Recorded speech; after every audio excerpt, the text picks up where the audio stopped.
¿Por qué? Porque la otra tiene un carácter de que pueda ser privado de la libertad, mientras que la que se concede como medida administrativa, ya sea por la Junta Cantonal o por el juez, es uno más de comparecencia, ¿sí? Con el objeto de evitar que esa persona agresora pueda hacer daño y de prevención precisamente. Un quinto elemento acá es la amonestación al agresor. Por lo general, muchos abogados creen que al emitir medidas de protección en un primer auto, primera providencia o un aboco de conocimiento, se está anteponiendo un criterio de violación de un derecho fundamental como es la debida o la legítima defensa, porque se está indicando muchas veces que no ha tenido la capacidad de defenderse y ya se le está interponiendo o se le está promoviendo medidas de protección. No, la intencionalidad es, como decíamos anteriormente, es la protección del niño, niña, del adolescente. No hay un prejuzgamiento aquí, no, y al final no es que estamos diciéndole tal persona es quien ha maltratado, porque se tiene que seguir el procedimiento que se les va a explicar en minutos y precisamente es importante. Miren, a tal punto que este mismo artículo tiene la posibilidad de la inserción, la amonestación al agresor que decíamos, la inserción del agresor a un programa de atención especializada, el padre o madre que posiblemente sin verificar la fuerza de su accionar hiere o maltrate a su hijo, puede ser promovido para que vaya a un proceso de apoyo para que mejore su conducta. ¿Qué significa esto? Que a través de herramientas que les puedan dar un psicólogo, un trabajador social, controle su ira, tenga elementos adecuados o herramientas adecuadas de manejo de situaciones difíciles con hijos, niños, niñas y adolescentes, que se sepa tener habilidades frente al manejo de formas de normas y control en casa, ¿no? Estos aspectos se pueden lograr a través de estas inserciones a estos procesos de apoyo. Es parte también de este catálogo la orden de salida del agresor de la vivienda. También esto tenemos en la ley de violencia contra la mujer, es importante, ¿no? No nos olvidemos que estamos ahora viendo desde el punto de vista de la protección de niños, niñas y adolescentes. También tenemos la prohibición del agresor de continuar maltratando al niño, niña o adolescente, proferir amenazas de forma directa o indirecta en contra del niño, niña o adolescente o quien esté hecho cargo de este niño, incluso la suspensión del agresor de las tareas y funciones que desempeña. Por ejemplo, aquí es importante, llega una denuncia de que un niño ha sido violentado en sus derechos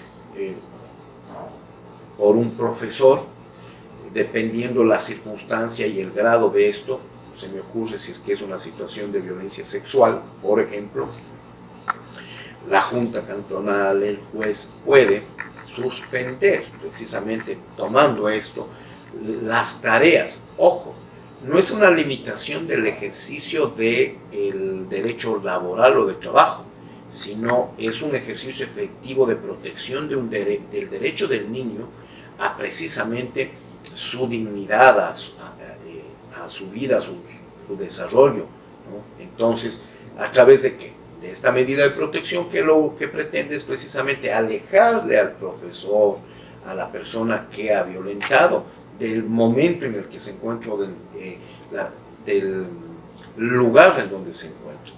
En este caso, si es que es un ámbito académico, pues indiscutiblemente tendrá que ordenarse por parte de la Junta Cantonal de Protección de Derechos la posibilidad de que pase a un ámbito administrativo, posiblemente de la Dirección de Educación, hasta que se resuelva tanto más que el ámbito administrativo, el ámbito judicial de tal situación. Tiene que ser investigado el posible delito y al final se tendrá una respuesta, e incluso a la misma junta distrital establecida en la Ley de Educación General. ¿Sí? Es importante estos parámetros.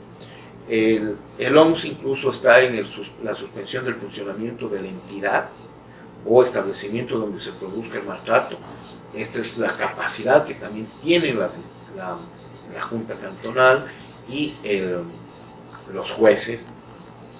La participación del agresor o de la persona, el personal de institución en procesos de apoyo, precisamente por el ámbito de un posible maltrato institucional. Aquí es importante indicar que el maltrato puede ser personal, pero también puede ser institucional.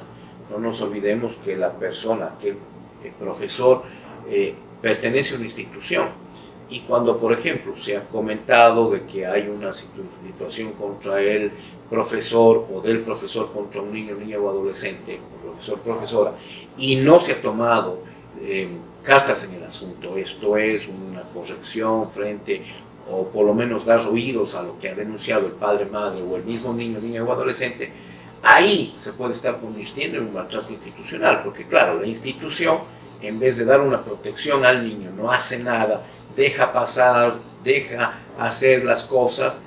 Ahí entra precisamente este aspecto del maltrato institucional que se pueda dar por parte de una institución. Cuando hay un maltrato institucional, y hay que entender esta dinámica, por ejemplo, nosotros estamos acostumbrados siempre a observar procesos educativos, entre comillas, de conducta de niños, niñas y adolescentes, especialmente de aspectos de adolescentes en instituciones educativas, ¿no?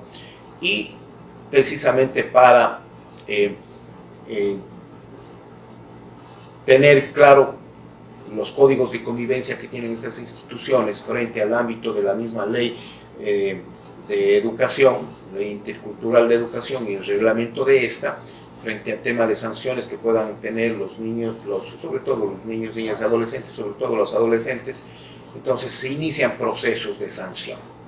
Estos procesos de sanción muchas veces no obedecen a un debido proceso, que es una garantía fundamental de derechos establecida en la Constitución.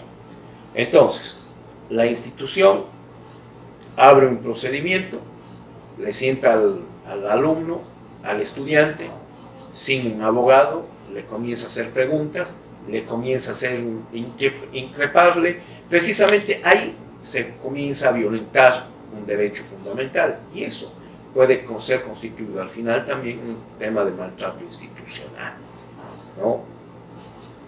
Por eso hay que entender la dinámica a la cual estamos tratando de explicar, que indiscutiblemente en tan poco tiempo no se va a poder explicar, sino de corrido, esta situación.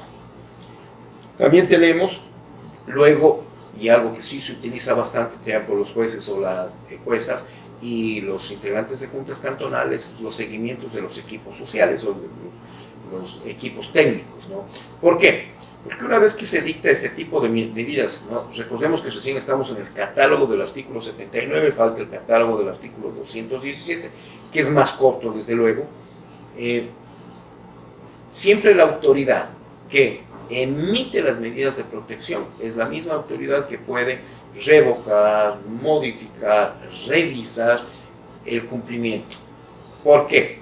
Porque si yo dicto una medida de protección y esa medida de protección no cumple un objetivo, ¿qué tengo que hacer? Revocar la medida, modificar la medida. La intencionalidad final siempre tiene que ser la protección del niño, niña o adolescente, ¿no? Entonces tenemos que buscar que sea objetiva la medida de protección. No nos olvidemos que siempre en estos aspectos hay criterios estructurales, medios y familiares en donde uno tiene que observar.